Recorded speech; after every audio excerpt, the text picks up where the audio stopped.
This video was meant to find you if you've been told that all you ever needed to do was believe, and then you'll finally manifest everything you want. You have tried repeating your affirmations to the point of exhaustion. You have pretended to have your desire and felt really stupid doing it. You've made a vision board, but the gap between the pictures in your current life is so big that it's depressing you. You have forced yourself to ignore your circumstances because you feared that just acknowledging them will keep you away from your manifestation. But what if I told you that everything you have done so far was just running in circles and missing the elephant in the room? The belief isn't your magic cure. It's not the key to unlock a new life where everything is suddenly amazing.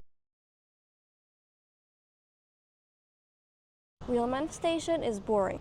It doesn't sound fancy and it doesn't need to. Because once you strip away all the noise, anyone can do it. All it takes is following what neuroscience actually says. And yes, there's a real science behind manifestation. If you're waiting to just believe harder someday, you'll wait forever. Follow what I'm about to show you instead, and you'll finally see things shift. Stop looking for that one big piece of proof that you have finally manifested what you want, and instead gather your own tiny bits of proof. Confirmation bias works exactly like hitting the loop button on YouTube. You pick a song, press loop, and it repeats itself over and over. Your brain does the exact same thing with your assumptions. You pick an assumption, I'm still waiting on proof, and that same mechanism presses loop on it. It makes sure that that assumption repeats itself over and over again. So if you're waiting to see it, you'll keep waiting forever. If being stuck in a state of waiting hits home for you, make sure to subscribe to my channel for more neuroscience-backed solutions to your manifestation struggles. And here's the resolution. Your job is to get out of the loop of waiting to see it and into the loop of actually seeing proof of your manifestation. You do that by looking for anything that could mean that your manifestation is already yours. Then you're telling your brain, hey, this is proof, it's mine. What you're doing is making the assumption that you're always seeing proof, and your brain is just going to keep looping that instead.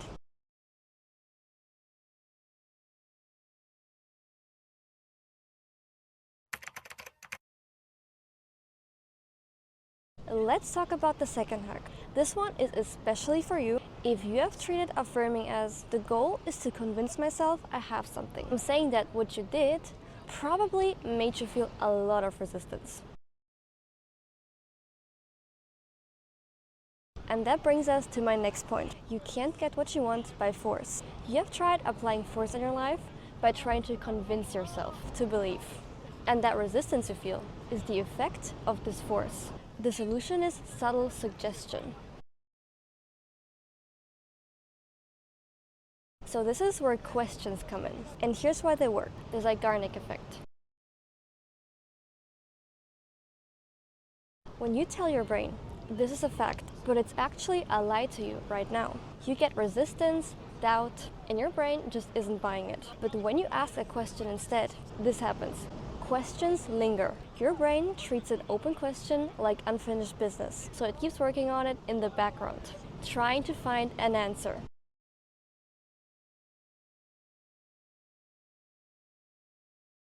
So if you're done with the resistance, phrase your affirmations like this instead. What would it look like if my manifestation were true right now? What would it look like if I was in my dream relationship right now? What would it look like if I had $1 million right now?